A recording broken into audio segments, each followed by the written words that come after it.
विनय पत्रिका एक ऐसा ग्रंथ है कि जिससे कि कुछ न कुछ व्याख्या के लिए आता ही आता है। ये बिल्कुल कटु सत्य है। भ्रमर गीत और विनय पत्रिका दो ऐसे काव्य हैं कि जिनमें कि हमको कुछ न कुछ आएगा ही हमारी कविता संग्रह में, तो इसलिए ये बहुत इंपॉर्टेंट हो जाता है, महत्व हो जाता है। अब इसमें सबसे पहले जिस पद पर आज हम बात कर रहे हैं उस पद की हम बात करते हैं, उसको लिखते हैं संकेत। संकेत में सुन मन राम कर चेरो,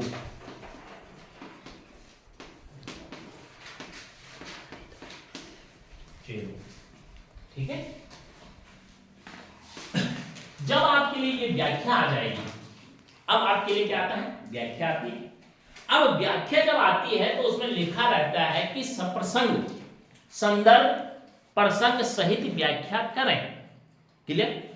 अब आपने संकेत लिखना है, जिस भी उसकी व्याख्या कर रहे हो आप। फिर उसके बाद आप क्या लिखेंगे, संदर्भ जो आपको आता है। फिर उसके बाद लिखेंगे प्रसंग जो आप इस पद को पढ़कर लिखेंगे। फिर उसके बाद करेंगे व्याख्या जो आप कि अपनी व्याख्या होगी, अपने भाव होंगे या भावार्थ भी कह सकते हैं। फिर उसके बाद लिखेंगे काव्य गद्य सौंदर्य, या इसको हम विशेष भी कहते हैं। ठीक है, ये चार हेडिंग आपको अपने दिमाग में रटनी है। ये चार जो हेडिंग है ये आपको अपने दिमाग में क्या करनी है, रटनी है। अब इसी श्रृंखला में सबसे पहले बारी आती है हमारी संदर्भ लिखने की। जैसे कि पूर्व क्लासों में भी संदर्भ आप ही बताते हो, तो मैं अपेक्षा आशा रखता हूं कि आज भी आप ही संदर्भ बताओगे कि संदर्भ कैसा लिखा जाएगा। प्रस्तुत पद्यांश में हमारी पाठ्य पुस्तक प्राचीन काव्य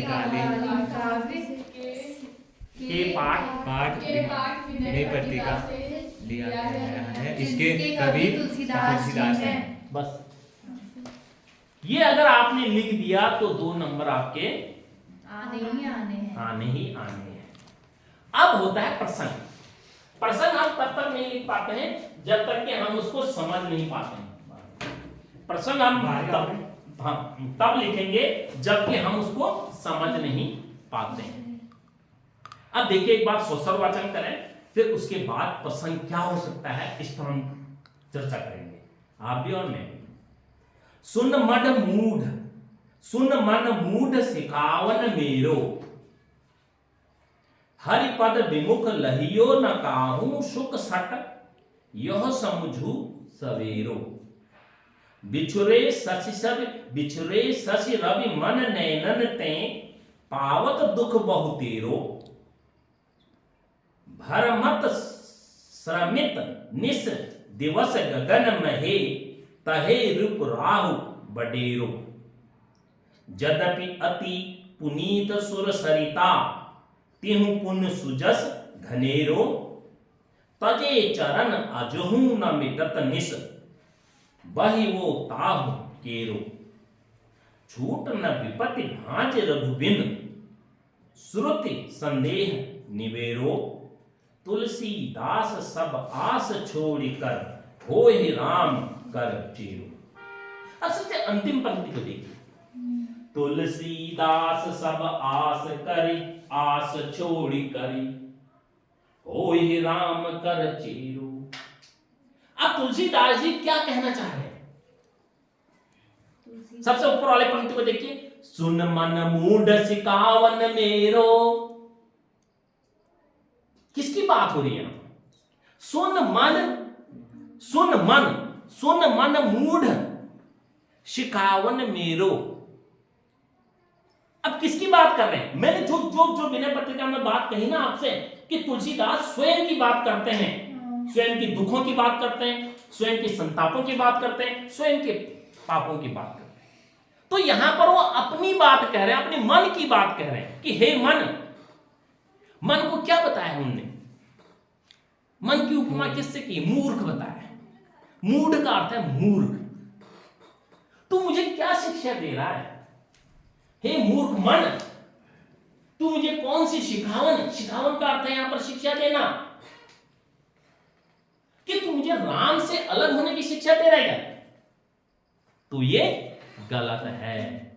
अब इसमें लिखोगे, प्रसंग में लिखोगे कि प्रस्तुत पंक्तियों में तुलसी अपने मन को समझाते हुए कह रहे हैं, या अपने मन की बात को, अपने मूर्ख मन की बातों को उल्लेखित कर रहे हैं, ये भी लिख सकते हो, नंबर 1। दूसरा, इसको थोड़ा सा और हम परिवर्तन कर सकते हैं कि प्रस्तुत पंक्तियों में तुलसी अपने मन को समझाते हुए कह रहे हैं कि हे मन, हे मूर्ख मन, तू मुझे राम की भक्ति से अलग रहने के लिए क्यों कहा रहा है, क्योंकि मैं अपने जीवन भर राम से अलग नहीं हो सकता हूं, उसके कारण नीचे दिए गए हैं। ठीक है, ऐसे आपने इसका क्या लिखना है, प्रसंग लिखना है 1 या 2 लाइन में। आप अपने तरीके से लिख सकते हो, क्योंकि व्याख्या कभी भी सपोज जब तक आप अपने तरीके से नहीं करोगे तब तक आप उलझते रहोगे, क्योंकि सब शब्द चाहे ब्रज भाषा हो, चाहे अवधि हो, चाहे कोई अन्य भाषा हो, संबंधित किससे हैं, हिंदी से ही। हिंदी की ही एक बोलियां हैं, और इनको समझने के लिए आपको अगर 2-3 बार आपने ढंग से इसे पढ़ लिया, गीता से पढ़ लिया, वैसे पढ़ लिया, तो आप आराम से इन शब्दों को समझ सकते हैं। ठीक है, हरि पद विमुख लहियो न काहू, सुख सट यह समझू सवेरो। अब वो कहते हैं, कौन कह रहे हैं, तुलसीदास जी कह रहे हैं कि हे मूर्ख मन, तू मुझे क्या शिक्षा दे रहा है, तू मुझे क्या सिखा रहा है कि हरि पद विमुख। अब हरि माने, हरि से किसे संबोधित कर रखा है, राम। राम के पद, पद माने हरि पद, चरण, पांव, विमुख, विमुख माने मुख का, मेरी ओर तुम्हारा मुख है, मुख का विलोम क्या होगा, विमुख। तुम मुझे हरि के चरणों से क्यों अलग होने की शिक्षा दे रहे हो, हरि के, श्री राम के चरणों में वंदना करने से क्यों रोक रहे हो, या प्रार्थना करने से क्यों रोक रहे हो। काहू सुख सट, और मैं इस प्रकार से लहियो, विमुख रहने के लिए तुम मुझे क्यों कह रहे हो, यह समुझ सवेरो, और यह शिक्षा तुम मुझे कैसे क्यों दे रहे हो कि हे सट, हे मूर्ख, हे मन, तुम मुझे ऐसी बातें क्यों सिखा रहे हो जो कि मैं हरि के चरणों से अलग हूं। अब किस प्रकार से कि हरि के चरणों से मैं अलग, मुझे कैसा मैं दिखूंगा, उसका नीचे वाली पंक्ति में है, बिछुरे ससिर भी मन नैनन ते, पावन दुख बहते रो। जिस प्रकार, कौन सा लग रहा है, हाँ बताओ, बिछुरे ससिर भी मन नैनन ते, पावन दुख बहते रो। जिस प्रकार से हमारे मन, अगर हम सूर्य को न देखें, अगर हम चंद्रमा को नहीं देखें, तो क्या हमारा मन, हम जी पाएंगे, क्या हमारे मन में संतोष होगा। अगर 10 दिन लगातार बारिश हो जाती है तो हमारा मन बेचैन हो जाता है, अरे कब धूप आती, कब धूप आती। अगर चंद्रमा कभी नहीं देखेंगे हम, अंधियारी रात है, तो हमको चंद्रमा की याद आने लगेगी। अगर उजाला सूर्य नहीं देखेंगे तो हमको सूर्य की याद आए। जिस प्रकार से सूर्य और चंद्रमा इस जीवन के लिए महत्वपूर्ण हैं, उसी प्रकार से राम की भक्ति या राम की वंदना या राम से प्रार्थना या राम के चरणों में रहना अनिवार्य है। मैं हटा नहीं सकता हूं अपने जीवन से राम को, और तू मुझे हटाने की कोशिश कर रहा है। वो उनका दुख है, वो उनका संताप है, किसका, तुलसी का। भ्रमत सरमित निस दिवत गगन मही, ताहेर पुराहु बढ़ेरो। जिस प्रकार से भ्रमित करता है, कौन करता है भ्रमित, राहु। राहु देखा है ना आपने, जब ग्रहण लगता है तो राहु क्या करता है, चंद्रमा और सूर्य को ढक देता है। अब राहु की तुलना किससे की गई है यहां पर? मन को। राहु की कौन सा अलंकार होगा? उपमा। राहु को किसके समान बता दिया गया है? मन के समान। राहु जिस प्रकार से सूर्य और चंद्रमा को कुछ देर के लिए ढकता है, चिरस्थायी नहीं ढक सकता है, कुछ घंटों के लिए, कुछ दिनों के लिए, कुछ अवधि के लिए, उसी प्रकार से हे मन, तू मुझे श्री राम के भक्ति के लिए कुछ समय तक रोक सकता है, ना कि पूरे सदा के लिए। यद्यपि आति पुनीत सुर सरिता, तेहु पुरुष जस धनेरु घनेरु। अगर मेरे ज्ञान, मेरे मन में सुर सरिता, ज्ञान की गंगा आ जाए, बह जाए और आ जाए, जिस दिन मेरे हृदय में ज्ञान की गंगा बह जाएगी श्री राम के प्रति, या श्री राम के बारे में मैं जान जाऊंगा, या श्री राम को जिस दिन मैं उनकी भक्ति भावना में तल्लीन हो जाऊंगा, उस दिन तू भी मुझे नहीं रोक सकता है। और जितने भी मेरे जीवन की घटनाएं हैं वो सब क्या हो जाएंगे? अपने आप ही समाप्त हो जाएंगी। तजे चरण अजहु न मिटत नित, बहियो ताहु करो। और उस प्रभु के, उस श्री राम के चरणों में मैं अपने जीवन को क्या कर दूंगा? अर्पित कर दूंगा, और उनके चरणों में पूरे जीवन भर उनकी भक्ति करूंगा, चरणों में रहकर। छूटे न विपत्ति मजे रब बिनु रघुपति। और उस रघुपति के बिना, उस राम के बिना कभी भी सको, जितनी भी हमारे दुख हैं उनका निराकरण सिर्फ एक ही भगवान कर सकते हैं, एक ही व्यक्ति कर सकता है, वो है रघुनाथ। आओ, वो रघुनाथ है और वो राम है। और सुरत संदेश निवेरो, और इस संदेश को मैं दूर दूर तक फैलाना चाहता हूं, मैं दूर दूर तक इसको क्या कर दिया, दूर दूर तक लेना देना चाहता हूं, या लेना चाहता हूं।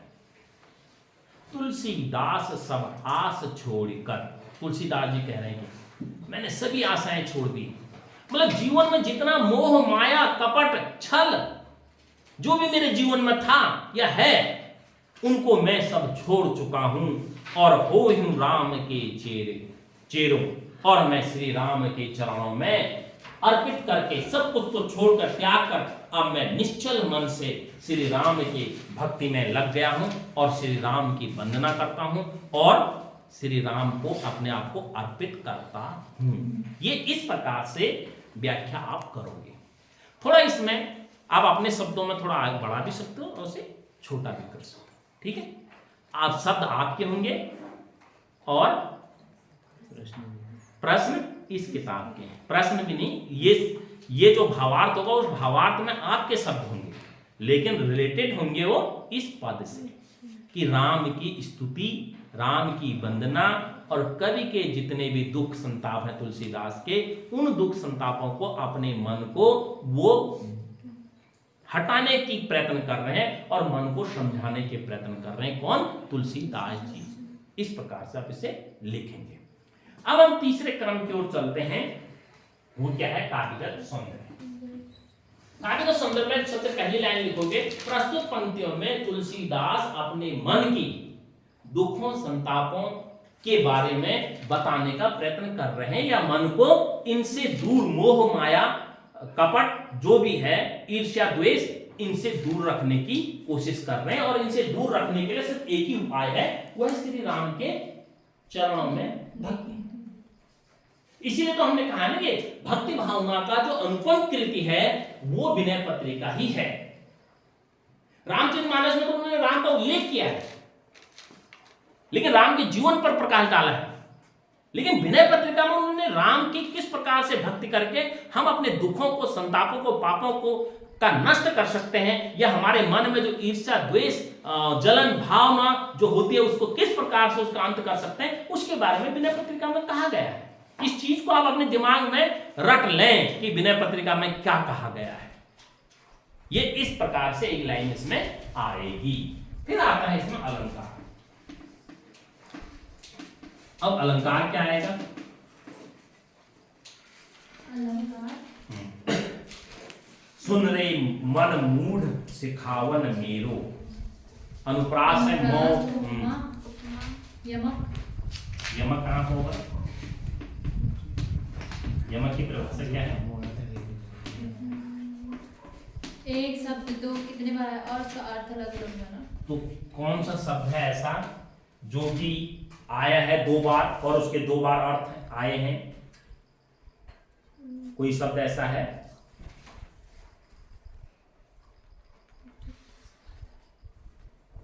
दूसरा अनुप्रास है, उपमा है, उत्प्रेक्षा है और रूपक है। रूपक अलंकार भी है कि किसकी तुलना किससे की गई है, यमक नहीं है। और उसके बाद 4 अलंकार हैं, काफी हैं। और उसके बाद आता है तुम्हारा रस। रस जैसे मैंने आपसे कहा था अभी, रस कौन सा है इसमें? शांत रस। ठीक है, क्या है? रस शांत। उसके बाद आता है गुण। गुण है इसमें प्रसाद। ठीक है, प्रसाद गुण होगा करके कैसे समझ में आएगा? ये प्रसाद ये है कि हमने आपको 3 गुण बताए थे। एक होता है माधुरी, एक प्रसाद, एक होता है प्रसाद, एक होता है ओज। ओजी बताया था, कोई और बताया? हाँ, ये सब ओज। माधुरी गुण किसमें होता है? जिसमें शारीरिक सौंदर्य और प्रेम होता है। प्रसाद गुण जिसमें होता है, जिसमें भक्ति, शांत, ये इसका होगा, ये शांत का होता है। ये माधुरी गुण प्रसाद नहीं, क्या है? प्रसाद है। ठीक है, और ओज होता है क्रोध, वीरता, इसका। ठीक है, जहां तक। और उसके बाद ये आ गया। उसके बाद छंद है, पद, एक पद है। और उसके बाद भाषा है, ब्रज। ब्रज भाषा।